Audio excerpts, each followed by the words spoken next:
देखिए लैकोपेरोन जो है इसकी स्ट्रक्चर को बनाने के लिए हमें दो कंडीशन या दो केसेस की जरूरत रहती है। तो हम जो पहली कंडीशन देखते हैं कि जो फर्स्ट केस हमारा क्या रहेगा। तो फर्स्ट कंडीशन के अंदर जो मीडियम है जिसके अंदर इकोलाई प्रेजेंट है, उस मीडियम के अंदर हम क्या देख रहे हैं, एब्सेंस ऑफ लैक्टोज। इस मीडियम में क्या है, लैक्टोज नहीं है। या आप यूं बोल सकते हो कि इस मीडियम में लैक्टोज है लेकिन लैक्टोज के साथ क्या प्रेजेंट है, ग्लूकोज प्रेजेंट है। दोनों कंडीशन को समझना बहुत जरूरी है। देखो मैं आपको बार बार एक ही चीज पे फोकस कर रही हूँ, मैंने पहले भी ये चीज बताई थी। ई कोलाई बैक्टीरिया को एक तरफ ग्लूकोज और एक तरफ लैक्टोज मिल रहा है तो वो डेफिनेटली जो मोनोसैकेराइड फॉर्म है, बना बनाया खाना है, उसी की तरफ प्रेफरेंस करेगा। तो वो लैक्टोज को कभी इनटेक नहीं करेगा। वो किसकी तरफ अट्रैक्ट होगा, ग्लूकोज की तरफ अट्रैक्ट होगा। लेकिन जब वो ग्लूकोज को अंदर लेगा तो लैकोपेरोन को काम करने की जरूरत ही नहीं है, क्योंकि ग्लूकोज अंदर आते वो उसको डाइजेस्ट करके उससे एनर्जी ले लेगा। अब लैक्टोज उसको कब लेना पड़ेगा, जब ग्लूकोज नहीं है मीडियम में। तो अब उसको भूख भी लगी हुई है तो अब उसको क्या करना पड़ेगा, लैक्टोज को अपने अंदर लेना पड़ेगा और अंदर लेके उसको तोड़ना पड़ेगा। और तोड़ने के लिए हमें उसको हाइड्रोलाइज करने के लिए एक पर्टिकुलर एंजाइम की जरूरत रहेगी और वो एंजाइम हमें किसके थ्रू बनाने में हेल्प करेगा, यानी कि इकोलाई वो एंजाइम किसके थ्रू बनाएगा, लैकोपेरोन के थ्रू बनाएगा। तो ये कंडीशन बहुत जरूरी है, आपको क्लियरली समझ में आना है कि फर्स्ट कंडीशन में लैक्टोज नहीं है या लैक्टोज है तो उसके साथ साथ क्या प्रेजेंट है, ग्लूकोज प्रेजेंट है, तभी भी उसका जो ऑपेरोन मोड क्या रहेगा, ऑफ रहेगा। सो आपके एनसीईआरटी के अकॉर्डिंग हम देखते हैं कि जो पहली कंडीशन है जहां पे लैक्टोज नहीं है मीडियम में, देन क्या होगा, उस कंडीशन के अंदर हम ड्रॉ करते हैं लैकोपेरोन। तो वो किस तरीके से काम करेगा, मान लीजिए ये इकोलाई की मेम्ब्रेन है इस तरीके से, ठीक है। अब यहाँ पे जो पहली कंडीशन हम देखते हैं वो क्या रहेगी, इसके अंदर इस तरीके से हम ड्रॉ कर रहे हैं इसको, और ये हमारा पीपो P I P O, promoter inhibitor promoter operator, and ये आ गया lac Z, lac Y and lac A, ठीक है। अब इस कंडीशन को बहुत अच्छे से आपको समझना होगा। जो ऑपरेटर रीजन होता है वहां पे एक स्पेसिफिक, मैंने आपको पहले भी बताया था, इस तरीके से एक पर्टिकुलर जो एक बाइंडिंग साइट प्रेजेंट रहती है, ये ऑपरेटर की बाइंडिंग साइट है। और जो प्रमोटर रीजन रहते हैं इनके साथ आके कौन अटैच होता है, आरएनए पॉलीमरेज अटैच होता है, ठीक है। ये ऑपरेटर है, यहाँ पे भी आके कौन अटैच होगा, आरएनए पॉलीमरेज, ठीक है। तो जो पहली कंडीशन हम देखते हैं कि एब्सेंस है लैक्टोज की, देन इस कंडीशन में क्या होगा, जो आरएनए पॉलीमरेज स्लाइड करेगा इनहिबिटरी जीन पे और इनहिबिटरी जीन आगे ट्रांसक्राइब होगी और क्या बनाएगी, एमआरएनए बनाएगी। और इस फॉर्मेशन को हम क्या बोलते हैं, ट्रांसक्रिप्शन, ठीक है। ट्रांसक्राइब होके फिर वो क्या बनाएगी, ट्रांसलेशन करेगी, ट्रांसलेशन करेगी। और जब ट्रांसलेशन करेगी तो हमारे पास क्या बनेगा, प्रोटीन बनेगा। और इस प्रोटीन की स्ट्रक्चर देखें तो मैंने आपको पहले ही बताया था, ये प्रोटीन क्या था, रिप्रेसर प्रोटीन होता है, यानी कि ये प्रोटीन कैसे होता है, रिप्रेसर, ठीक है। अब ये जो प्रोटीन है वो रिप्रेसर है, तो इसका मतलब रिप्रेसर प्रोटीन के ऊपर दो साइट प्रेजेंट होती है, वो हम देखते हैं वो किस तरीके से साइट हमारे सामने आएगी, वो इस तरीके से साइट रहती है, ऐसे दो साइट प्रेजेंट रहते हैं, एलोस्टेरिक दो साइट यहाँ पे देखने को मिल रही है। जो यहाँ पे ये फर्स्ट साइट हमें देखने को मिल रही है, ये तो किसके साथ बाइंड करती है, ये बाइंड विद ऑपरेटर, ठीक है। और जो ये सेकेंड साइट है ये किसके साथ बाइंड करेगी, बाइंड्स विद इंड्यूसर, ठीक है। अभी इंड्यूसर तो है ही नहीं क्योंकि इंड्यूसर हमारे लिए क्या रहता है, लैक्टोज रहता है। तो अब क्या होगा, ये जो रिप्रेसर प्रोटीन है वो जाके किससे बाइंड कर जाएगा, यानी कि ये बाइंड्स विद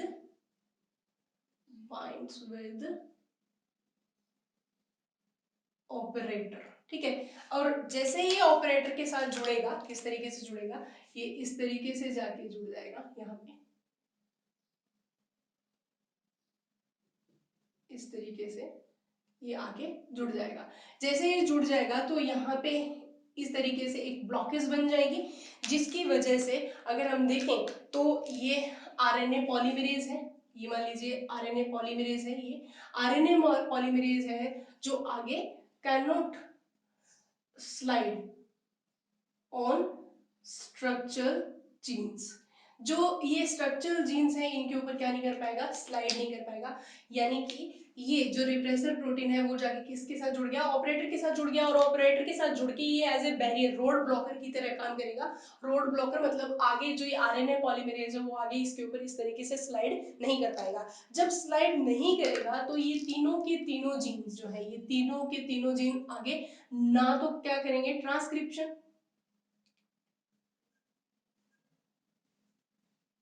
ठीक है, और नो ट्रांसलेशन, ना तो इनमें ट्रांसक्रिप्शन होगा और ना ही ट्रांसलेशन होगा, यानी कि ये कंडीशन हमारी कब चलेगी, जब लैक्टोज क्या है यहाँ पे, एब्सेंट है, यानी कि नो प्रेजेंस ऑफ इंड्यूसर, ठीक है, इंड्यूसर की प्रेजेंस नहीं होगी तब ये कंडीशन रन होगी। तो ये तो था हमारा फर्स्ट केस जिसके अंदर इकोलाई क्या कर रहा है, इस केस के अंदर इकोलाई यानी कि जो लैकोपेरोन है यहाँ पे क्या है, स्टॉप है, लैकोपेरोन क्या है, यानी कि लैकोपेरोन इस कंडीशन में क्या है, स्टॉप है, क्योंकि वो किसको तोड़े, ये तीनों जीन क्यों काम करें, लैक्टोज तो है ही नहीं, जब लैक्टोज है नहीं तो ये इतनी एनर्जी कंज्यूमिंग प्रोसेस करने की जरूरत नहीं है। तो इस तरीके से रिप्रेसर प्रोटीन जाके क्या करता है, ऑपरेटर से जुड़ के इस पूरी की पूरी यानी कि ऑपेरोन ऑपरेटर के साथ जुड़ के यहाँ पे एज ए बैरियर की तरह काम करेगा, जिससे आरएनए पॉलीमरेज आगे मूव नहीं कर पाएगा। इस चीज को बहुत अच्छे से क्लियरली हमें समझना होगा, देन हम आगे सेकेंड कंडीशन के ऊपर स्विच करेंगे तो समझ में आएगी आपको। सेकेंड कंडीशन के अंदर हमें क्या देखने को मिल रहा है, जो इकोलाई का मीडियम है उस मीडियम में हम क्या देखते हैं, प्रेजेंस ऑफ लैक्टोज, यानी कि ये हम बनाते हैं, मान लीजिए ये इकोलाई है और ये उसकी प्लाज्मा मेम्ब्रेन और ये उसकी क्या है, सेल वॉल है, ठीक है, ये प्लाज्मा मेम्ब्रेन है और ये क्या है, सेल वॉल है, और मीडियम में ये क्या प्रेजेंट है, लैक्टोज, लैक्टोज प्रेजेंट है, ठीक है। तो अब हम देखते हैं कि लैक्टोज प्रेजेंट है तो पहली कंडीशन क्या रहेगी कि इस लैक्टोज को एक मेम्ब्रेन प्रोटीन रहता है जिसको हम बोलते हैं परमिएज प्रोटीन, जो कि एक मेम्ब्रेन बाउंड प्रोटीन होता है जो कि बहुत ही कम क्वांटिटी के अंदर प्रेजेंट रहता है, बहुत ही लो क्वांटिटी में। अगर ये परमिएज नहीं होगा तो लैक्टोज कभी भी सेल के इकोलाई सेल के अंदर नहीं आ पाएगा, ये आपको बहुत अच्छे से याद करना पड़ेगा। तो और परमिएज एंजाइम की जो परमिएज प्रोटीन है इसकी जो प्रेजेंस है, ये एक मेम्ब्रेन बाउंड प्रोटीन है जो कि लैकोपेरोन के थ्रू ही बनेगा, अभी हम देखेंगे किस तरीके से बनेगा, लेकिन इसका अमाउंट जब स्टॉप मोड में रहता है तो उस टाइम पे बहुत ही कम क्वांटिटी के अंदर प्रेजेंट रहता है। स्पेसिफिक मेंशन भी किया हुआ है आपके एनसीईआरटी के अंदर, ये परमेज की क्वांटिटी रहती है वो बहुत ही लो लेवल में रहती है, इसीलिए मीडियम से लैक्टोज मूव होके कहाँ आ जाएगा, साइटोप्लाज्म के अंदर आ जाएगा, क्योंकि ये सारी कहानी अब कहाँ चल के इकोलाई के अंदर है, ठीक है। तो अब ये जो लैक्टोज है वो अब कहाँ आ चुका है, हमारा साइटोप्लाज्म में, ये क्या है, साइटोप्लाज्म, किसका, इकोलाई का साइटोप्लाज्म है। और लैक्टोज जैसे ही अंदर आएगा वो इमीडिएटली अपने स्ट्रक्चर को चेंज कर देगा, और चेंज करने में उसके एक एंजाइम हेल्प करता है, और वो किस में कन्वर्ट हो गया, यानी कि लैक्टोज यहाँ पे अब क्या बन गया, एलो लैक्टोज। तो यानी कि लैक्टोज अब किस में मॉडिफाइड हो चुका है, एलोलैक्टोज के अंदर। सो ये कंडीशन आपको बहुत अच्छे से समझनी होगी, और एलोलैक्टोज हमारे लिए एज ए ट्रू इंड्यूसर रहते हैं। ये क्वेश्चन अगर आ गया तो it's a very important question, क्योंकि मैंने यहाँ पे भी इंड्यूसर लैक्टोज को बोला है, यहाँ पे एलोलैक्टोज को इंड्यूसर बोल रही हूँ, तो ये आपको बहुत अच्छे से समझना होगा। देखो अगर ऑप्शन के अंदर आपको लैकोपेरोन का इंड्यूसर पूछा जाए और एलोलैक्टोज ऑप्शन में नहीं है तो आप किसकी तरफ मूव करोगे, लैक्टोज को। अगर आपके दोनों ऑप्शन दिया हुए हैं, लैक्टोज भी दिया हुआ है, एलोलैक्टोज भी दिया है, देन आपका ट्रू इंड्यूसर कौन रहता है, एलोलैक्टोज रहता है। इसको बहुत बहुत अच्छे से आपको आपको समझना होगा, क्योंकि लैक्टोज जब अंदर आता है ई कोलाई के साइटोप्लाज्म में आता है तो वो क्विकली चेंज हो जाता है किसके अंदर, एलोलैक्टोज के अंदर, और यहाँ पे allolactose as a true inducer consider किया जाता है। इस बात को बहुत अच्छे से आपको अपने दिमाग के अंदर डालना है। नेक्स्ट अब हम देखते हैं कि इसकी स्ट्रक्चर किस तरीके से बनेगी ई कोलाई। अब इस कंडीशन में जब हमारे पास इंड्यूसर आ चुका है तब ये फिनोमिना किस तरीके से रन होगा, ये हम यहाँ पे बनाते हैं वापस से हमारा PIPO, और ये हमारे तीनों gene lac Z, lac Y and lac A, ठीक है, और ये हमारा ऑपरेटर, ठीक है, ये ऑपरेटर की बाइंडिंग साइट है, ठीक है। अब यहाँ पे सेम वही कंडीशन क्या होगा कि यहाँ पे पहले आके आरएनए पॉलीमरेज यहाँ पे अटैच होगा, आरएनए पॉलीमरेज, जैसे ही आरएनए पॉलीमरेज इसके ऊपर आके जुड़ेगा तो ये आगे स्लाइड करेगा, जब स्लाइड करेगा तो जो इनिबिटरी या रेगुलेटरी प्रोटीन है वो ट्रांसक्राइब होगा, और ट्रांसक्राइब होके क्या बनाएगा, एमआरएनए का फॉर्मेशन करेगा, और एमआरएनए आगे ट्रांसलेट होगा, और ट्रांसलेट होके एक रिप्रेसर प्रोटीन बनाएगा, ठीक है। अब हमारे सामने इस तरीके से वो एक क्या बनाएगा, रिप्रेसर प्रोटीन बनाएगा। ये हमारे पास क्या है, रिप्रेसर प्रोटीन, रिप्रेसर प्रोटीन। अब हमारे सामने एक बहुत इंपॉर्टेंट क्वेश्चन आ गया, क्योंकि हमें पता है रिप्रेसर प्रोटीन के पास यहाँ पे आपको दिखाया था दो एलोस्टेरिक साइट थी, ठीक है, एक तो ऑपरेटर से जुड़ने के लिए और एक कौन सी है, इंड्यूसर के लिए। सो अब आपको एक चीज ध्यान में रखनी होगी कि इंड्यूसर के पास, सॉरी, रिप्रेसर के पास दोनों चीजें प्रेजेंट है। क्या क्या है, रिप्रेसर के पास अगर आप देखोगे तो ऑपरेटर भी है, और रिप्रेसर के सामने कौन बैठा है, इंड्यूसर भी बैठा है। तो ये चीज बहुत अच्छे से ध्यान रखो कि यहाँ पे ऑपरेटर भी है और इंड्यूसर भी है। तो अब ये रिप्रेसर प्रोटीन किसकी तरफ एफिनिटी यानी ये अट्रैक्शन किसकी तरफ शो करेगा, तो ये फिर एक इंपॉर्टेंट क्वेश्चन बन गया कि रिप्रेसर के पास एलोलैक्टोज भी है और ऑपरेटर है, देन ये किसकी तरफ एफिनिटी शो करेगा, तो हमारा आंसर जाएगा एलोलैक्टोज, यानी कि वो ऑपरेटर और एलोलैक्टोज के कंपैरिजन किसकी तरफ ज्यादा अट्रैक्ट होगा, एलोलैक्टोज की तरफ। तो ये कंडीशन हमारे पास कुछ इस तरीके से बन के आएगी। ये हमारे पास रिप्रेसर प्रोटीन है, और यहाँ पे आके इंड्यूसर रिप्रेसर कॉम्प्लेक्स बन जाएगा, और यहाँ पे जो ये एलोलैक्टोज है वो आके इस तरीके से यहाँ पे क्या हो जाएगा, बाइंड हो जाएगा, ये इंड्यूसर है, यानी कि ये इंड्यूसर यहाँ पे आके क्या हो गया, बाइंड हो गया। तो इस कॉम्प्लेक्स को हम बोलते हैं इंड्यूसर रिप्रेसर कॉम्प्लेक्स। और जैसे ही ये कॉम्प्लेक्स बनेगा तो इसका मतलब ये रिप्रेसर प्रोटीन अब क्या हो चुका है, ये प्रोटीन इन एक्टिव हो चुका है। अब ये प्रोटीन क्या हो चुका है, रिप्रेसर प्रोटीन क्या है, इनएक्टिव। जब ये इनएक्टिव हो गया तो मतलब ये ऑपरेटर से अब बाइंड नहीं करेगा, तो ऑपरेटर यहाँ पे अब क्या प्रेजेंट है, फ्री है। जैसे ही ऑपरेटर फ्री है तो इसका मतलब इस प्रमोटर पे आके कौन अटैच होगा, आरएनए पॉलीमरेज, और ये आरएनए पॉलीमरेज इजीली क्या कर पाएगा, स्लाइड ऑन स्ट्रक्चर जीन्स के ऊपर स्लाइड कर पाएगा, क्योंकि अब तो रोकने वाला कोई है नहीं, बैरियर ही नहीं है हमारे पास। तो जैसे ये आरएनए पॉलीमरेज इसके ऊपर स्लाइड करेगा तो ये तीनों के तीनों जो जीन्स हैं वो क्या होंगे, ट्रांसक्राइब होंगे, और ट्रांसक्राइब होके एक बड़ा सा क्या बनाएंगे, एमआरएनए का फॉर्मेशन करेंगे, ठीक है। ये हमारे पास 5 प्राइम और ये हमारे पास 3 प्राइम के फॉर्म में क्या बन गया, एक एमआरएनए बन गया, जो अलग अलग मोड पे रहेगा। यहाँ पे आप देखोगे इस एमआरएनए के ऊपर आके कौन अटैच हो जाते हैं, राइबोसोम्स अटैच हो जाएंगे, क्योंकि आगे की जो फिनोमिना है वो किसको कंप्लीट करनी है, राइबोसोम को, क्योंकि प्रोटीन बनाना है, तो प्रोटीन बनाने के लिए यहाँ पे आगे कौन जुड़ेंगे, ये क्या है, राइबोसोम। तो आप देखोगे कि एक एमआरएनए पे बहुत सारे राइबोसोम्स आगे अटैच हो गए, तो ये जो स्ट्रक्चर है इसको हम क्या कंसिडर करते हैं, पॉलीसोम बोला जाता है। इट्स अ वेरी इंपॉर्टेंट, ये टर्म आपकी कंसिडर भी की जाती है। पॉलीसोम क्या है, जब एक एमआरएनए पे काफी सारे राइबोसोम आके अटैच हो जाते हैं और ट्रांसलेशन की फिनोमिना परफॉर्म करते हैं, तो वो जो स्ट्रक्चर बनती है एमआरएनए की उसको हम क्या बोलते हैं, पॉलीसोम। और उसका जो रिजल्ट होगा वो कुछ कुछ इस तरीके से हमारे सामने आएगा कि इस तरीके से हमारे पास प्रोटीन बनेंगे, 3 तरह के प्रोटीन हमारे सामने आएंगे।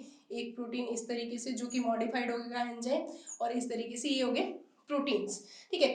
अब ये प्रोटीन जैसे कि जो जेड यानी कि लेक जेड ने जो प्रोटीन बनाया है वो कौन सा एंजाइम बनाएगा, बीटा ग्लैक्टोसाइडेज, ठीक है। और लेक वाई ने जो एंजाइम बनाएगा वो बनता है परमीएज। और लेक ए जो बनाएगा एंजाइम उसको हम बोलते हैं ट्रांस एसिटाइलेज, ठीक है। तो यहाँ पे 3 एंजाइम हमारे पास आ चुके हैं। एक एंजाइम ये है जो किसने बनाया है, जेड ने।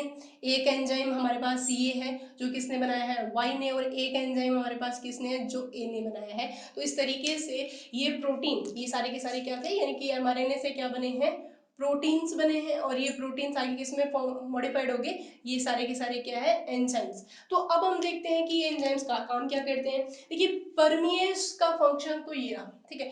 परमिएज क्या करता है कि जो प्लाज्मा मेम्ब्रेन है उसकी यानी कि सेल मेम्ब्रेन की परमेबिलिटी को इंक्रीज कर देता है, किसके लिए, लैक्टोज के लिए। नाम से ही क्लियर है इसका, परमिएज यानी कि परमेबिलिटी को इंक्रीज कर देगा, सेल मेम्ब्रेन की परमेबिलिटी को इंक्रीज कर देगा, किसके, लैक्टोज के लिए, ठीक। और ट्रांसएसिटाइल के लिए अभी एक स्पेसिफिक फंक्शन तो ऐसा माना जाता है कि नहीं है, अभी नहीं पता, इसका फंक्शन अननोन है, लेकिन फिर भी इसके लिए ये एस्पेक्ट माना जाता है कि ये ट्रांसफर करता है एसिटाइलेज ग्रुप को और मॉडिफाइड करता है लैक्टोज को एलोलैक्टेज के अंदर। ये एक फंक्शन कंसिडर किया जाता है, लेकिन अभी इसके लिए कहीं पे भी कोई भी श्योरिटी नहीं है, यानी कि ऐसा इसका फंक्शन अभी भी अननोन ही कंसिडर किया जाता है। लेकिन कुछ जगह ऐसा भी माना जाता है कि ये अपना ट्रांस एसिटाइल जो ग्रुप है इसको क्या कर देता है, ट्रांसफर करके और जो लैक्टोज है उसको एलोलैक्टोज के अंदर मॉडिफाइड कर देता है, ठीक है। अब हमारे पास सबसे इंपॉर्टेंट जो फंक्शन रहता है वो किसका रहता है, बीटा ग्लैक्टोसाइडेज, ठीक है। बीटा ग्लैक्टोसाइडेज का काम क्या है, अब यहाँ पे इंड्यूसर हमारा आप एलोलैक्टोज भी ले सकते हो, यानी कि एलो लैक्टोज, अगर ऑप्शन में नहीं है तो आप लैक्टोज।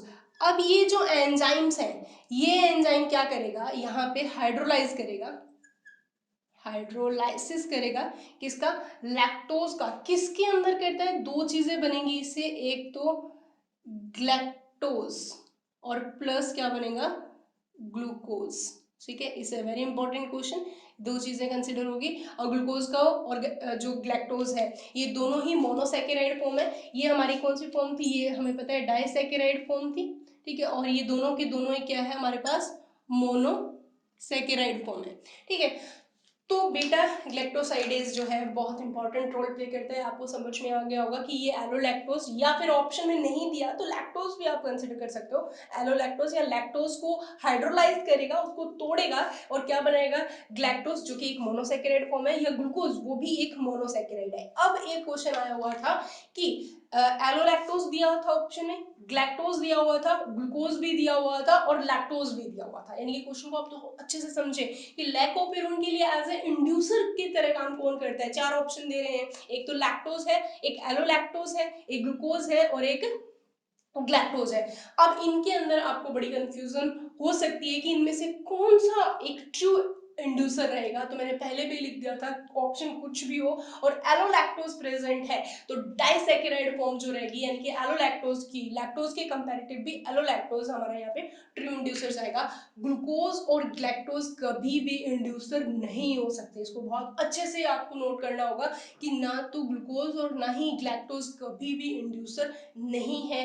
ये एक मोनोसैकेराइड फॉर्म है जो कि एनर्जी फॉर्म करने के लिए काम करती है। तो ये हमारा था लैकोपेरोन की स्ट्रक्चर। क्या कंडीशन थी, दोबारा से रिकॉल करवा देते हैं कि इस कंडीशन के अंदर तो लैक्टोज था नहीं, तो ये एंजाइम्स के काम करने की जरूरत ही नहीं है, तो ये काम नहीं करेंगे। दूसरी कंडीशन में क्या है, अगर लैक्टोज प्रेजेंट है, वो परमेज एंजाइम की हेल्प से अंदर आया, एलोलैक्टोज में कन्वर्ट हुआ, जो कि एज ए इंड्यूसर है। इंड्यूसर रिप्रेसर प्रोटीन के साथ जुड़ के इंड्यूसर रिप्रेसर कॉम्प्लेक्स बनाएगा और ये प्रोटीन क्या हो जाएगा, इनएक्टिव हो जाएगा।